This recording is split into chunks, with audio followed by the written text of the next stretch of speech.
Coming up on today's Locked On Senators. Well, we're only 3 days away from the next Sens game when they host Edmonton. So let's get into a very important topic. Alex DeBrincat. What's his next contract going to look like, and will it be signed in Ottawa or elsewhere? And we have a SensCentral citizen today. It's Stephen Giaccio. He tells us all about how a kid from New Jersey became an Ottawa Senators fan. And it's all brought to you by the FanDuel Sportsbook, the official sportsbook of Locked On. Make every moment more. Head to FanDuel.com/Locked On and get started today. This is the Locked On Senators podcast. It's your team every day. Your Locked On Senators, your daily podcast on the Ottawa Senators. Part of the Locked On Podcast Network. Your team every day.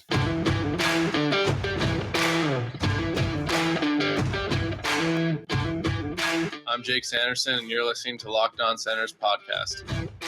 I'm Tim Stützle, and you're listening to the Locked On Senators podcast. Welcome inside episode 731 of the Locked On Senators podcast. I'm Ross Levitan on the outskirts of enemy territory in Winnipeg, Manitoba, alongside Brandon Piller up in the Blue Mountains. Today is Wednesday, February 8th, and Pilsy, I am officially going crazy that there's no Sens hockey. Oh no, we do not want Ross going crazy here. So the Senators hockey cannot come soon enough. And yeah, Ross, it is starting to feel a little weird now. Like we're in the long stretch of things here. I'm glad the guys got their vacation, but come on, we need some Sens hockey. Let's go, especially with a 4-game win streak. Let's keep it rolling here. Verbal meme stickman poking at the Senators. Do something, please. Something, anything. Like, why couldn't we have had the Troy Mann drama this week? Right? Yeah, I mean, come on, Dorian and Ryan Bonus. He could have saved us something juicy for midweek here. We do have a juicy topic to get into, though. Alex DeBrincat, it's kind of a continuing an evergreen conversation around Sens fans because the cat at $6.4 million on his cap hit is a complete steal. You have to appreciate that, whether you think he's slumping in terms of scoring, which I do, or if you think, hey, there's more to his game than just putting the puck in the back of the net. It's how he affects his teammates, how he takes pressure off them on a line, and this and that. But we know that in real money, he's making $9 million. So that's what the qualifying offer will be this summer. It's not Timo Meier, who's at $10 million, but we know he's on the trade block. Yep. Do you think there's any chance? Let's start the conversation there. Is there any world where you see Alex DeBrincat wearing a different jersey after the trade deadline?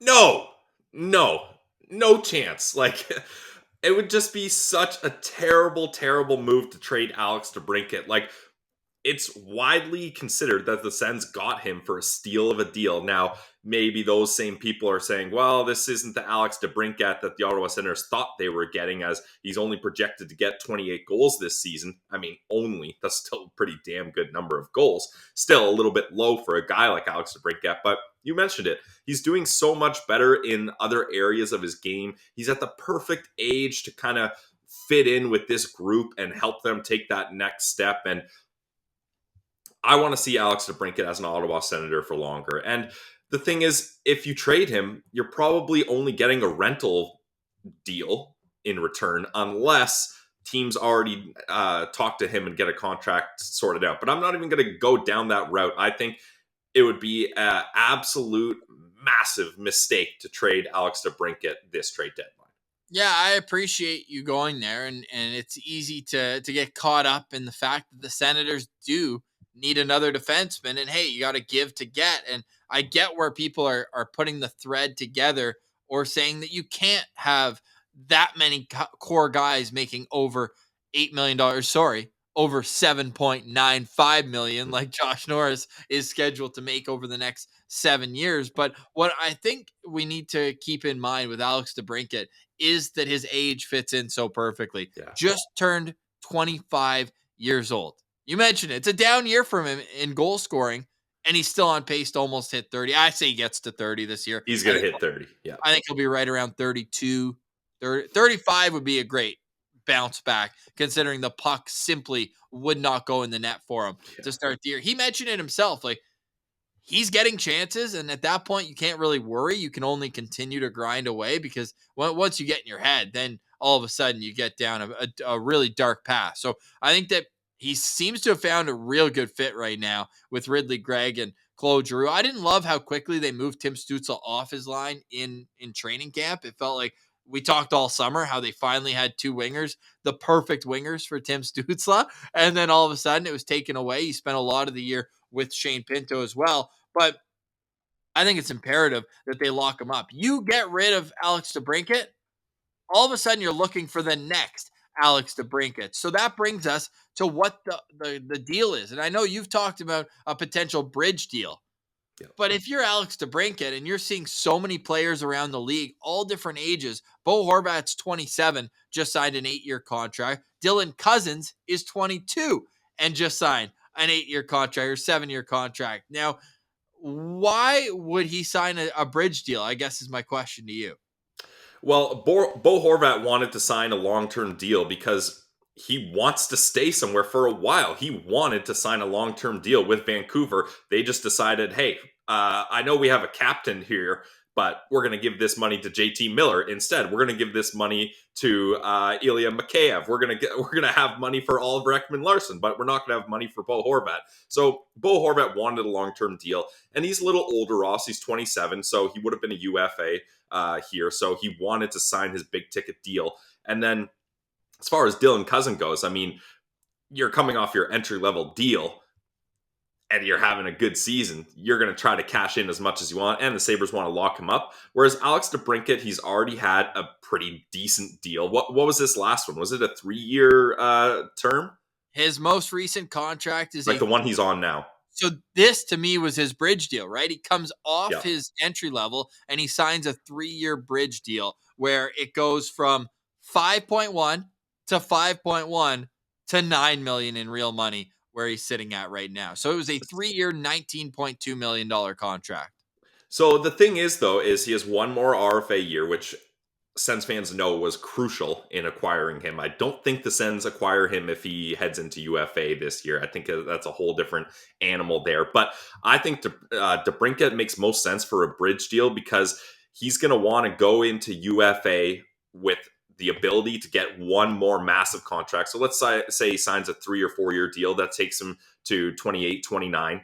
He's still in a great position to sign one more massive deal at UFA. And we know things are a little murky with how the cap is going to go. Gary Bettman seems to be trumpeting that it's going to go up, up, up. This league is making lots of money. There's no issues. And TV deals are coming in and all these kinds of things. So I don't know. If I was Alex DeBrincat, I would want to position myself to be a UFA at that time before you're 30. So teams can be like, okay, we can get this guy for 6-7 years and still have him producing at a good point in his career. And if you're the Ottawa Senators, you cannot lock up every single player long-term because then you get into a situation with maybe this core doesn't get it done, which I'm not saying I believe. I believe this core can get it done. But if you have all these guys locked up, you have no room to maneuver around. And you've already locked up key guys for long-term. Like your core cornerstone guys are locked up. And you're going to have to find room for Jake Sanderson soon. A goalie needs to be figured out here. They need a number one goalie. So I just think it makes so much sense for both sides to do a bridge deal. And Ross, if I'm Alex DeBrincat, why in the world would I want to sign a long-term deal when I'm having a down year? Like, you get paid. Like, the reason Bo Horvat got massive money is because he's having a career season. If Alex DeBrincat was going to sign a long-term deal, he's going to want to do it on a year where he hits 40-plus goals, which we know he can do. So for me, it just doesn't make sense for anyone in any scenario for DeBrincat to sign long-term. So let's go down this road further. If it is a bridge deal, how many years of UFA do you think he would be comfortable with signing? This contract's going to start he's going to be 26 at the end of the first year of this contract, and he needs one more year to get to that UFA. So is it 2-year deal? Is it 3-year deal? 4? How far do you think they can go down that path before they look and they go, hey, why don't we just make it a 5, 6, 7-year deal? Well, I mean, that's the thing. Like, you can't, I wouldn't call a 5-year deal a bridge deal. So it's got to be under 4. Exactly. Under 4.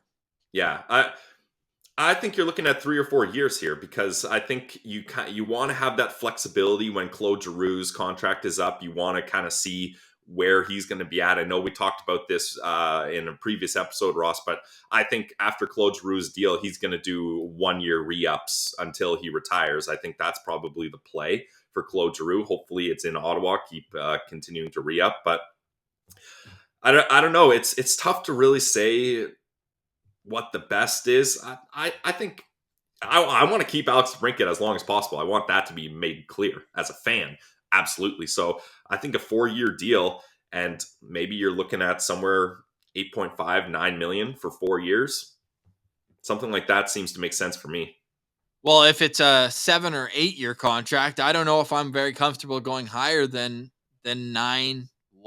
And that's the thing. I think DeBrincat knows if he has a big year on the UFA market, you can hit 9 mil for sure.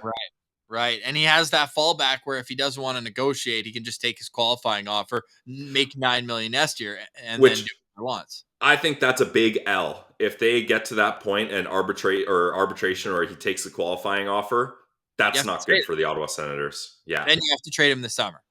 Yeah, because that means he doesn't want to stick around. But I think he wants to stick around. I think he likes this group. I think raising a kid in Ottawa is a great spot. We know he has a young child now, a new family. So I hope he sticks around long, but I just think I've kind of thought it out, and maybe people can tell me if they think I'm way off on this, but I just think a bridge deal makes so much sense here. He's an electric player, and I think he can be a difference maker, and he's only going to get better and better as he gets more into his element as an Ottawa Senator. Now, in terms of expected goals, which we always take with a grain of salt, these advanced stats, but he's got the best expected goals percentage of his entire career this year at 50.8%. What? He's on the ice. Yeah. So, I mean, he's a plus player. I mean, not in plus minus. I don't think anybody on the Sens is. Hardly. Except for I think Zub is somehow, some way. But 50 games so far this year, and he's got a solid course. Like all of his natural stats pop out, but then you look and you're just wishing that shooting percentage would pop up a little bit and really kind of allow the context of things to come into play if you're looking from the outside in. But I mean, if you're a Sens fan, you're kind of stoked that his expected goals are high because you're like, we know he's being in position to do really well, but he's not going to have that leverage of those goals going in contract negotiations. So maybe that's a good thing, I guess. I don't know. Yeah, maybe. I mean, 9.9 shooting percentage this year. Last year, he shot 15%. The year before, 20% of the time the puck was going in the net. Now, that's unsustainably impressive. That was the COVID shortened season. Also, he was only playing the Central Division, so you get to feast on the Chicagos and Arizona. Or sorry, he was on Chicago, but of the world. And playing with Patrick Kane doesn't hurt that either. A little tap in backdoor, and easy when the goalie's pulled out of his net. But I still think, all in all, let's put it this way: if it's an 8 or 7 year contract and it's under 9.3, I will be very happy. And if it's if you're looking at a 2-3 year deal, I probably go as high as 8.8. But if I'm Pierre Dorion, I'm also showing him, look, Brady Tkachuk's at 8.2, Tim Stützle's at 8.35, Shabbat's at 8, Norris is at 7.95. This is how we do things here. We lay it out, and maybe the new ownership changes things. Maybe we'll get some signing bonus money in there. Maybe that affects how things are going to look going forward. But I do think you have to try to sell him on that and say, look, this is how we do. Why do you earn this much more than him in that comparison? And then he'll probably pull out like a different name that where it's more favorable to him. But in terms of RFAs, it's going to be super interesting because we've already heard a bunch of smoke around Pierre-Luc Dubois. He's the other big RFA who has 1 year left before unrestricted free agency, and Jesper Bratt as well. So there's those three big names. Timo Meier's the fourth one, who are all due for significant raises and who have all positioned themselves like Matthew Tkachuk did, where they have their bridge deal, but it's ascending so much in value each year. The final year, that now their qualifying offer is so high that it can walk them right to unrestricted free agency. it's an interesting avenue that agents have opened up with this, but we have also seen times like Kotkaniemi where they take the long-term deal at less than what their qualifying offer is to get the term. So this is going to be interesting. Let us know in the comments what you think the next contract should be or will be, maybe both, for Alex DeBrincat. Coming up, we've got our SensCentral Citizen, and on the other side of it, Pilsy, we put up a poll yesterday that might be the closest poll in at SensCentral history. We will tell you what that is right after our SensCentral Citizen. We're going down to New Jersey. Today's episode is brought to you by our presenting sponsor. It's FanDuel Sportsbook, the official sportsbook partner of the Locked On Podcast Network and an official partner of the NFL and the #1 sportsbook in North America. What more do you want? Well, you can get more, Ross, as FanDuel is hooking up new customers. If you join today, you're going to get started with $150 in free bets guaranteed when you place your first $5 bet. All you got to do is sign up at fanduel.com/lockedon. That is for our American friends. We're working on getting it up north for Canada. Trust us, we're trying to get that going. But other than that, FanDuel has so many great options to bet. Moneyline, props, over, under. And Ross, if you want a bigger chance at a bigger payout, I love doing a same game parlay. Always, you got to start the same game parlays off with Brady Tkachuk over 3.5 shots. I mean, that's an automatic. And then maybe you hit Sens money line so they can keep things rolling here. And you're going to get better odds than you would normally because that's the same game parlay. That's how FanDuel does it. So you got to check it out on the app. That's safe, secure, and super easy to use. I love their app. Check out the promo tab on the app as well. They got lots of fun stuff. So don't miss out. Place your first $5 bet and get $150 in free bets, win or lose at FanDuel.com/lockedon. Make every moment more with FanDuel, official sportsbook partner of the NFL. Today's episode is also brought to you by Shawarma Palace, my favorite. It's Shawarma Palace. 9 days until I can sink my teeth into a delicious Shawarma Palace. I'm getting excited, Ross. I'm getting excited for the shawarma. I cannot wait. It cannot come soon enough.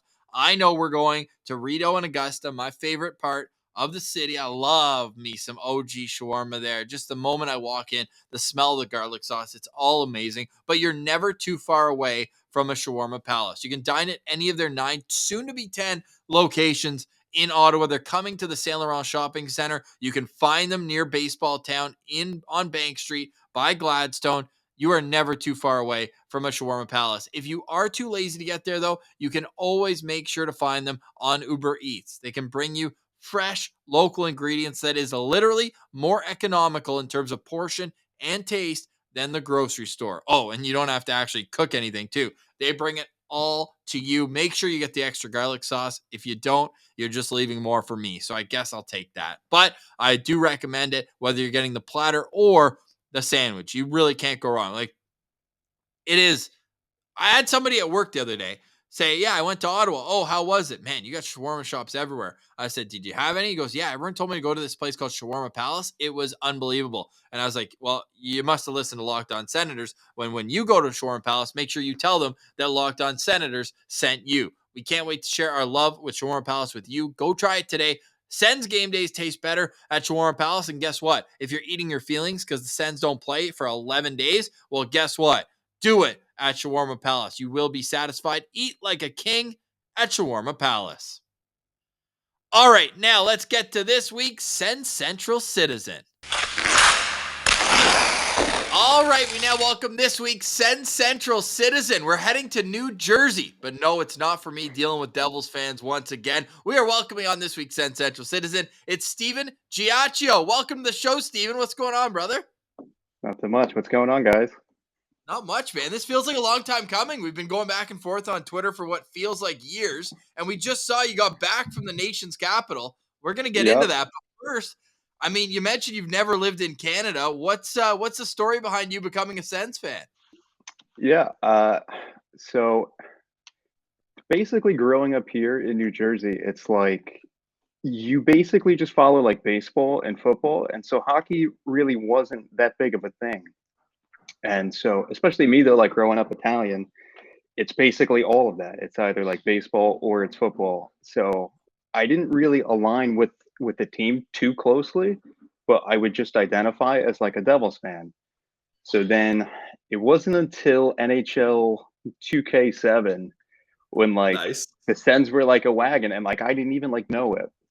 But it just kind of started out like that. So like I would play with like my sister, and then like if she took on like the Devils, I'd be like, all right, like I need a team now. So I'm just like flipping around, and I was like, all right, you know what, man, the Sens are pretty cool. And then then you start like seeing the games, and it's like, oh man, like Heatley, Spezza, Alfredson, like that's kind of where it all started. And then Heatley was like my guy. Oh yeah, Heater was Just kind an of stuck. absolute legend in Ottawa. And it's funny you mentioned that, Steven, because Ross, we've had a couple of people, like non-Ottawa based people, say they became Sens fans from a video game, from either playing, like you mentioned, 2K or Right. NHL. And I mean, when you decided to hop on the bandwagon, I joined around the same time as you. I followed Hasek to the Sens, so it was a good time for us to become Sens fans. This team was one of the best in the league with some of the best talent. Who were some of the guys other than Heatley that really stuck out to you? Like, were there some of the role players that when you're playing on 2K, you're fired up about? Yeah. So there was like, for me, I think it was like Volchenkov. I was super, super big on. Ross loves Volchenkov. I did love Mike Fisher at the time. Nice. He was great. I was very sad to see him go. And then like probably, I don't know, Vermette. I was pretty big on back then. You gave me a Volchenkov reference. That's all I need, man. And wait, so the timing of this worked out wild because you said 07. That spring they played the Devils in the playoffs. Was that awkward for you around school?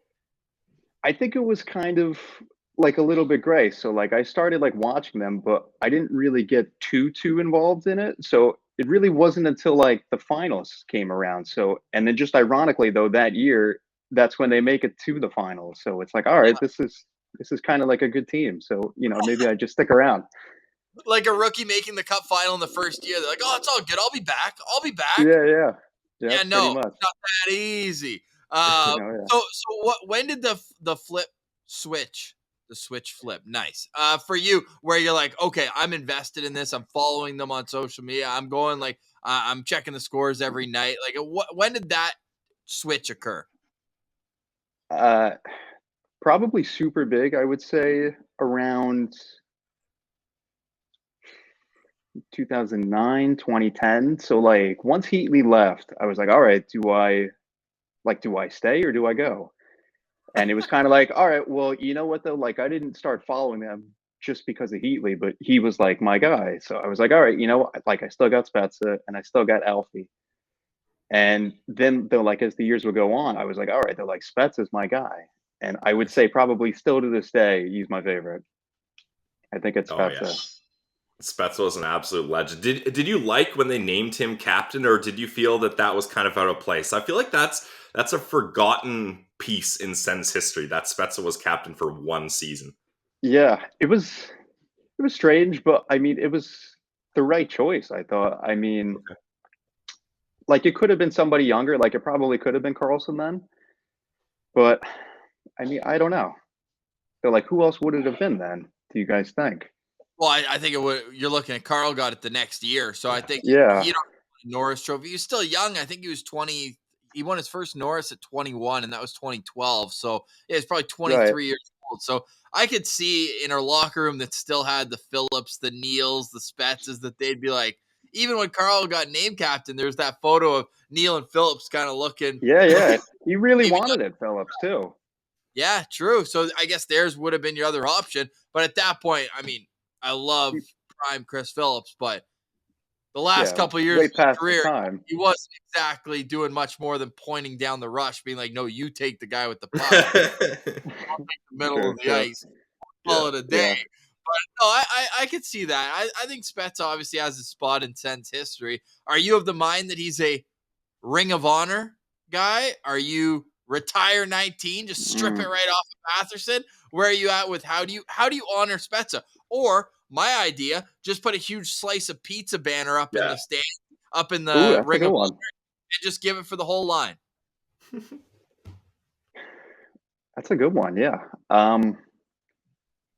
Has any team ever done something like that where they've honored 3 people together, like a whole line? I don't think that's ever Maybe been like the done, but Sabres I for kind of like the like that. French Connection line, something like that. Did they do something there? Okay. I'm looking right now. So I can't go this far. So what they have is they retired all 3 numbers, Rene Robert, Gilbert Perreault, and Richard Martin. And they put, and I'm pulling it up for our people who are watching on YouTube right now, they put like a connector of all 3 jerseys Nice.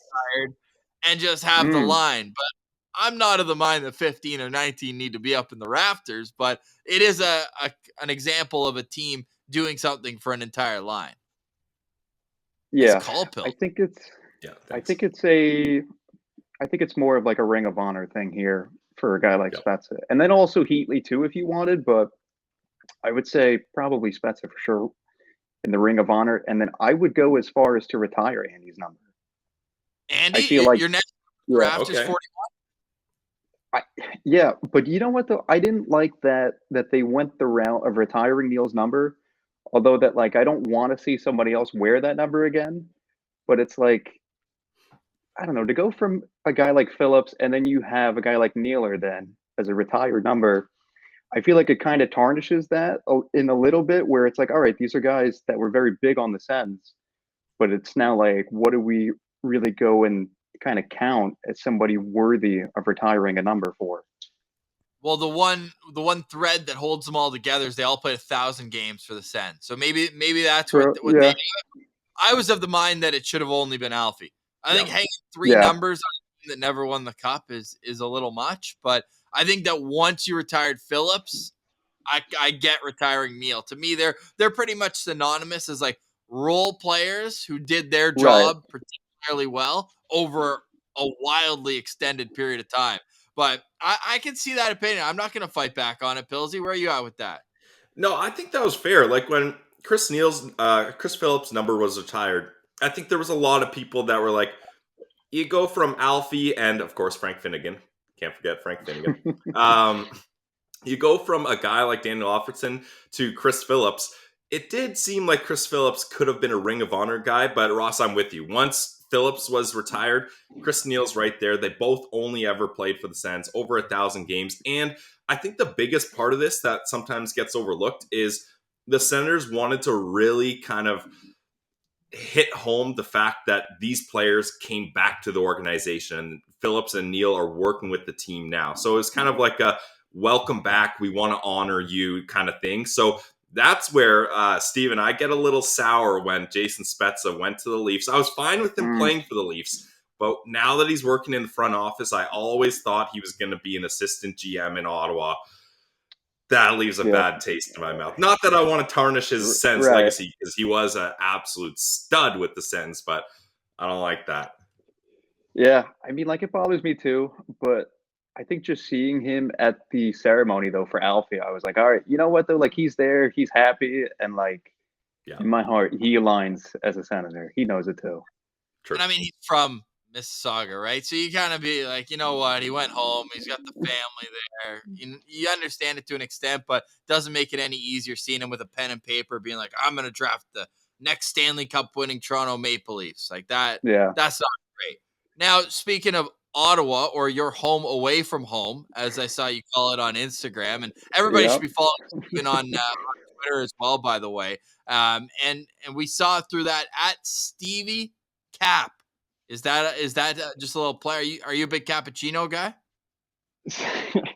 It's kind of weird. I'm in a Sense chat with guys like Nick Dumoulin, Maurice Sobolski, Phil. Pat, Oh wait, what? our guy Pat's in there too, I think. Yep, Pat, he's in Nice. there. There's a bunch of great guys. I mean, they're all guys that, like if you're on Sense Twitter, these are guys that, you would know. And there was this one guy, he just started calling me because I'm like Italian from New Jersey. Now it's just like stuck. It's taken on a life of its own. All right, we're just going to take a quick break from our chat with Steven, our SensCentral citizen, to tell you all about our friends over at Built Bar. It's the protein bar that tastes like a candy bar. Take it from me, but also you gotta try them yourself. Head to built.com and we're going to hook you guys up with a promo code. It's locked on 15 for 15% off your next order. But if you're trying it for the first time, you got to get a mixed box. Ross and I love all these flavors. I'm heading to their website right now. They got brownie batter puffs, and the puffs are awesome. They're a chocolate covered, and you got protein infused marshmallows in there. Low calories, low sugar, but high in fiber and high in protein. That's the Built Bar way. They find out how to make their bars taste good and then figure out how to make them healthy. They got so many good flavors. The brownie batter puff, the coconut marshmallow, you got churro, you got double chocolate, you got raspberry cheesecake, caramel, apple. I mean, you need to try all these because Built Bar is the best protein bar, and you're going to believe it when you try them. So guys, once again, check it out at built.com. Use our promo code LOCKEDON15 for 15% off your next order. It's Built Bar, the protein bar that tastes like a candy bar. And now, back to our chat with Steven. Before we get into your actual trip up to, was this your first time going up to see the Sens, by the way, live? No, the first time was 2019 for the home opener against the Rangers. That was when Nice. Zibanejad put up the hat trick against us. Oh. So, that was a rough game, but whatever. It was a good time, though. How did Brass do in that game, Ross? He was probably playing in Pittsburgh at the time, no? Yeah, true. Yeah. Or somewhere else. He was on his world tour after leaving Ottawa. But I do remember maybe. that game. I think it was a tic-tac-toe that Zibby finished. And then they go like close up behind the net, and he's just kind of like disgusted that the team allowed him to do that on him. Those were dark days, though, Stevie. I'm assuming that was a lot. Oh yeah, big time. It's not that fun, but yeah, whatever. Well, this time you brought your better half up too. What's it been like? Like, did you have to convince her? She seems all in. She's all in now. Nice. It definitely didn't start out that way. So we started dating 2019, and then she was, I don't know, kind of like phoning it in probably for me. I would probably say. And then after the whole COVID shutdown, and then the Sens come back. This is now after Timmy's been drafted. So, she was there for the whole draft party, whatever, watching me. I was super stoked about it. And then we go and start watching that season. And then she starts to get like more into it now because, whatever. Now they got some guys who were good instead of guys like a Brian Gibbons or like a JG Pajot was like a top line player. No disrespect. I love JG Pajot. Yeah. But I mean, definitely not the team that you're like, man, this team's so good. Like, I can't wait to watch. Yeah, that's fair. But we now were not stoked for those teams. No, she's super into it now, so like if I'm not over by her to like watch a game, she'll be home watching it. And like if we're watching the game together, she's selling just as hard as me. So she's all in now. That's awesome. We got to give a shout out there to the Stag House in New Jersey. You need your hair up. Go check out the Stag House in New Jersey. No, it's great seeing the photos of you enjoying yourself. So please tell me you got to see a win this trip. I did not. No, they played the Kraken. No. That was the.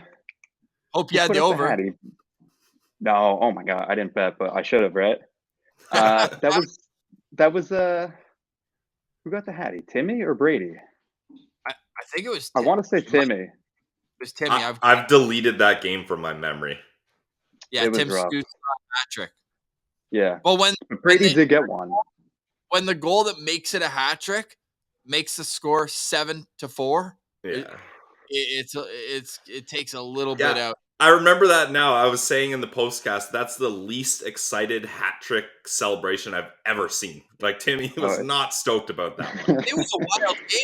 Like diving into the box score, right? They were down 3-1 after the first period. You're like, oh, this sucks. Yeah. Then Timmy's first 2 goals of the game in a 2-minute span to start the second period. We were talking in the postcast after that game, Pilsy, about when's the last time you saw such an electric celebration after the second goal, but then when you score your third goal, it was just muted. He's like, all right, get to center ice.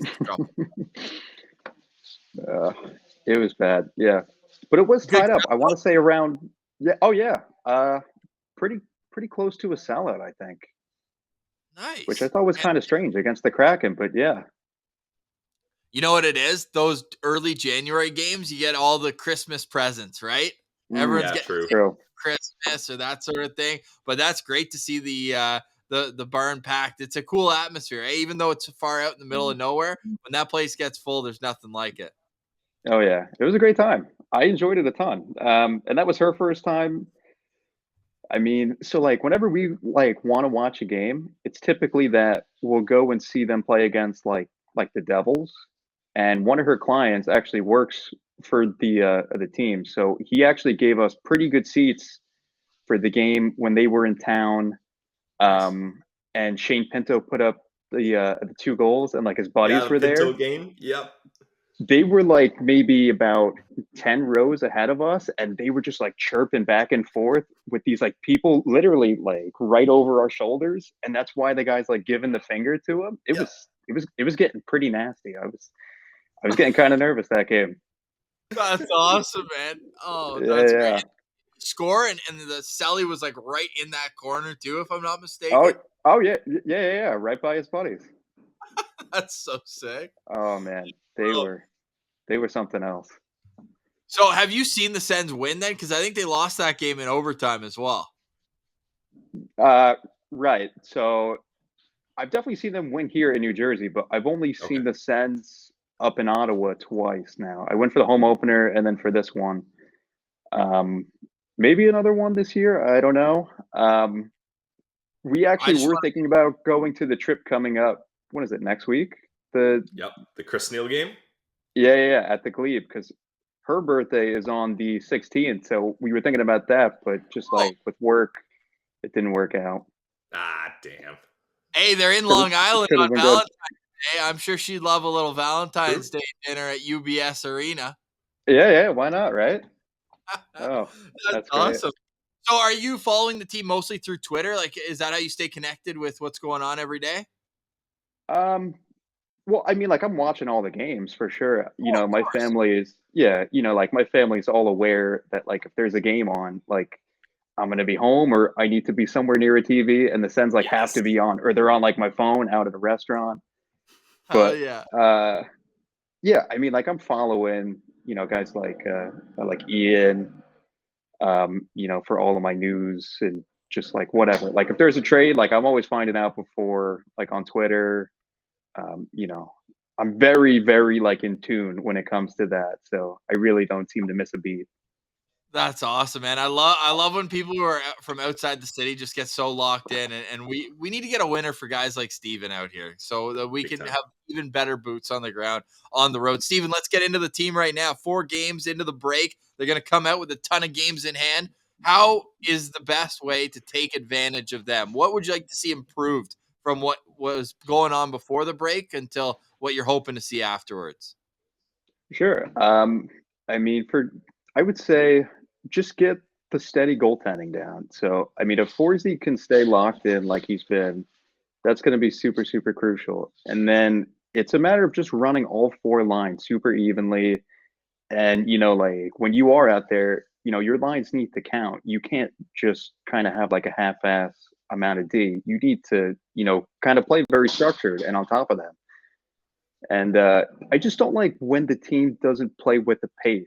Like they'll try and match teams that are slower and then kind of tune it down, but they'll play a team like the Avs or somebody, and they'll seem fast that game, and then they'll play a slower team, and it's like what happened? Yeah, I don't know. That's always kind of bugged me with this team.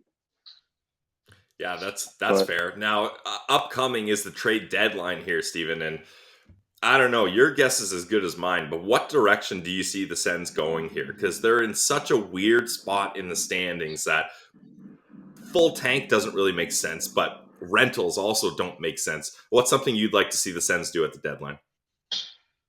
If anything. I mean, maybe bring in like a budget D if possible. I don't know. Maybe go and kick tires around if somebody wants to grab Z. I don't know. Kind of seems impossible right now to get rid of the guy, but I mean, if he's going to play good for from now until the end, yeah, right, exactly. I mean, so he's been better, but I mean, if someone's going to take away that whole contract, sure, why not? yeah, I don't know. I don't really see us as buyers or as sellers. I think we just kind of do nothing, maybe. Yeah, But it's almost interesting. They might be in that situation like they were in 2011, where the one move they make on the lead up to the deadline is getting Craig Anderson for Brian Elliott, and it didn't really mm, feel like a rebuilding trade, even though they were going down and ended up drafting Mika, guy we just talked about, 6th overall that year. But it was more of a long term vision, like, hey, let's get this guy a test run, and then he ultimately plays great down the stretch, kind of ruins the draft pick in a sense. But then you're like, okay, we've got our goalie for the next 10 years, a guy whose number Steven wants to hang up in the rafters. But I'm curious. It leads me into my final question, Steven, and that's with Cam Talbot. Like, where do you go with him? Expiring deal? Do you see what you can get in terms of draft capital? And if that's the case, then what are you hoping to see long term in goal for Ottawa? Is it Cam Talbot? Is it Anton Forsberg playing more games? Or do you think that mm. Matt Sogard is ready? Or finally, are they going to have to go out and get a goalie if they're hoping to make the playoffs next year? Playoffs, I really don't know if either one of them is kind of fit for the job. But I don't know, the way that it's going right now, I would probably say Forsberg. It's not a like the Talbot, because there's definitely games where he goes and steals. Yep. But I don't know. And like I'm hearing things too about people trying to go like and see what they can get for him, but I don't know. I think he's going to be gone. I could see Forsberg staying, but I think that we might need to bring somebody in. But if Sogard's ready, listen, whatever. Like I'd rather just start that whole process up right now. Yeah. Tough, Yeah, but it's going to be interesting we to need see a what goalie. happens in Greece. Yeah, because we thought we had two goalies and neither one has really kind of taken the reins and been consistent. So that's tough for sure. Stephen, final question for me is, we've had a couple times SensCentral citizens come on and then we stop recording and they're like, oh, I wanted to tell you about this, or I have this story or whatever. So I'll just give you an open, the floor is yours. Like, is there something we haven't hit on that you want to get out there, or a story or something that you're itching to get out? All right. If not, I have a backup question. Don't worry. All right. So the very, very first time ever that I was supposed to go and see the Sens play up in Ottawa was 2017. And I was working at like a liquor store then. I think that I was like in line for a promotion then to be manager, but I was also fairly good friends with like my boss. So him and I, whatever, we would go and hang out and like, whatever. I'd be over at his house, we'd be drinking and stuff. So it was kind of more of like a friendship kind of basis. And so my dad's like, hey, the Sens are playing against the Rangers up in Ottawa, and the tickets are like, whatever, like super, super cheap. Yeah. So would you want to go? And I was like, listen, like I'd love to go, believe me, but I can't, because I just don't know though, like how it's gonna go with my boss. My dad's like, really? Like why wouldn't you want to go? I was like, I can't. So then whatever, like he keeps going, and asking me, I have to go and shut him down. So then, just simply though, we don't go. So I show up to work. It was like a morning shift or whatever, but I get out at 2. So I come home, I make it in time for the game. And it wasn't until the third, I want to say, JG Pajot, he goes and gets the hat trick, and then the game goes into overtime. He scores the 4th goal. It was the game against the Rangers in the playoffs. Damn. And that's the game. That is the game that I missed, and that's where I could have been. And that would have been your That would first have been time my first. ever at a Sens game. I Yep. feel like that would have been like Steven going on the Sens bandwagon in 07. Like, you would just be disappointed every other time you go see the Sens. Like, Yeah. wait, they don't score 2 goals in the last 3 minutes? They score the 4th goal of the game in the overtime? That's wild. Yep. That's a great series, man. Oh, it kills me every time when I think about me not going to that game. But I'm just glad that I got to watch it at least. Pajot's now in the tri-state area, so you got to hear about his name even more now. But wow, that's great. See, Pillsy, great question. Way to leave the floor open. That's an awesome story. Man, too bad we couldn't get you up here next week, but next time you're in town, let us know. We'd love to make sure that we can try to make it the home opener next year. We're trying to go to every home opener. All right. You said you've been to one. Do it. We're 2-0. So we'll bring that juju. We'll bring it to you. We'll get you your first win in Ottawa, and we'll make sure it's going to happen. In the meantime, everyone go give him a follow on Twitter at Stevie Cap. Right now, you can find it on our Twitter at SensCentral. Stevie, great to catch up with you. Love hearing your story. Keep repping the Sens abroad, and we look forward to chatting again down the road. Awesome, guys, man. Thanks. That was great. Stick taps to Stevie for joining us. Great conversation with him. Really enjoyed it. Make sure you're following him on Twitter at Stevie Cap. All right, Pilsy, let's get to some final thoughts. First, I want to thank everyone for following the show on Twitter at SensCentral. Means a lot to us. We hit that 10K. We get the K right next to the follower count now, so it looks great, and we appreciate everyone who has taken the time to follow, subscribe, like the show, all that great stuff. So much so that we're doing a giveaway, Pilsy. We're going to do it tomorrow, so if you're listening to this today, head over to Twitter, just retweet it. Make sure you're following both Pilsy and I and at SensCentral, and you're going to get entered for a free Sens jersey coming out of our wallets with a full customization, your choice of player name and number, and it's for the people. Pilsy, I'm going to take your usual final question from the citizen. If you were to win this jersey, whose name would you get on the back? That's a great question. I've been tinkering around with this, Ross. Part of me wants to do DeBrincat's, but like we mentioned in our first segment here, I might just hold off until we get a contract signed here. But I do have a Timmy one. I feel like it's kind of crazy that I don't have a Brady Tkachuk jersey, right? Like I should probably get a Tkachuk jersey here. So that's probably what I would go with my next one. I like that. I'm thinking for my reverse retro, it's got to be a Timmy. But that white one up there, I'm getting that one. Giroux. Have to. Got to get the A. Got to get Giroux on there. A local kid does well. Love to see that. So if you want to enter, go do that on Twitter at SensCentral. All right, Pilsy, we teased it. The poll that we put up. And if you missed yesterday's episode, we got into every prospect, what they're doing right now with the Ottawa Senators. And two stood out. Thomas Hamara and Jorian Donovan. So I'm intrigued by both. Donovan, of course, is putting up wild numbers, but you made a good point that Hamara is still adjusting to time in North America. Now, Donovan was a 5th-round pick this past draft, and Hamara was taken in the 3rd round. Yep. Pilsy, over 2,000 votes, and they were off by, I want to say, 1 vote. So when we say that your vote matters, wow, in this case, every single one did. Ross, I think credit to you. This is your greatest poll ever. Like, you can't even say a small sample size. 2,024 people voted, and the results are 50.1% say that Jorian Donovan is the better prospect right now. And Ross, I'm going to be honest with you. I voted for Donovan in that one, even though I'm a Hamara guy. I mean, the key is that better prospect right now. I would say Jorian Donovan has looked much better right now. Which is kind of backwards because he was taken 2 rounds later, just, 6 months ago, it feels like. So very interesting. And even Mark Mathot weighed in. So let's see what Math had to say here. As people were mentioning as well, here we go. People were mentioning that they're both playing in the OHL next year, you think. And Math says he's seen them both play live. Don't sleep on Donovan. Drafted a few rounds later, but way more upside. So Math saying long-term, he sees Donovan as the guy with more potential as well. So pretty interesting. And then we've got other guys I want to give shout out here. Sens Lahoki, if I'm saying that right. If not, apologies. I saw both play against the Ice Dogs in their last 2 home games.